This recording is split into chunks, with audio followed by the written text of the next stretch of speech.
balong. Lah kena sami ini lho kan. Ugi kalau sing mari sampun ngantos kasumpen. Wonten ingkang kalian mau 13 pribadi kagelar suko marsuko pagi pasti gajah-gajah ngesti rahayu ingkang manggen wonten ing Bajang Butuh nggih. Kali 12 malam 13 ngesti rahayu badhe kagelar wonten ing dusun Butuh Desa Bajang. Mas Dedi Saporo Konso menika ingkang hamengkugati nyuwun gendeng ojo cidro menika ingkang hamengkugati menika ingkang dados wonten Mbak Pina Mas Bejo masuk pol Pak Bukti berikut boten nggih boten ingkang hamengkugati boten masuk pol ingkang masuk pol menika Pak Pani nggih ngono kang dipun protes nggih salah ingkang hamengkugati nyuwun gendeng ojo cidra ingkang nyuwantaraken panjenenganipun Mbak Pinang monggo Mbak Pinang ndak bersasana sampun wonten mik ojo cidra kageraken wonten sadurunging para sutresna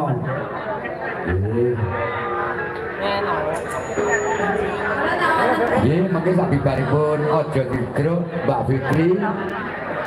ojo lali oke danan oh ngaten oh ini maksud Mbak Fitri lara ati kenapa nggih untuk setunggal bakal setunggal menika nembe tabuh sedoso nggih ta bujula boten kathah monggo Mas Dedi Saporo Konso ojo cidra katuraken dumateng sadurunging para sitresna pandhemen pagi panseni gajah spesial Bapak Junikan Bapak Junikan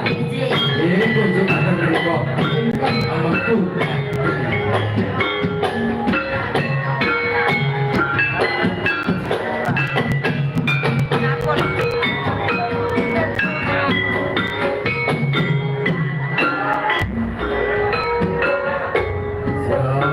masuk Mbak Pinang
Yuk, badhe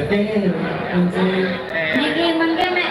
kula setunggal niki mengke tanduk asal suka mau lho kanduke nggih kula disukani setunggal mboten napa-napa nggih trimo nggih kula yakin trimo kula tak lenggah teng mriki mawon Mbak Pina matur suwun nggih kula lho mawon lho sing penting ning dinggone mareng nggih sing penting swantene dugi mriku betul nggih Mbak Dede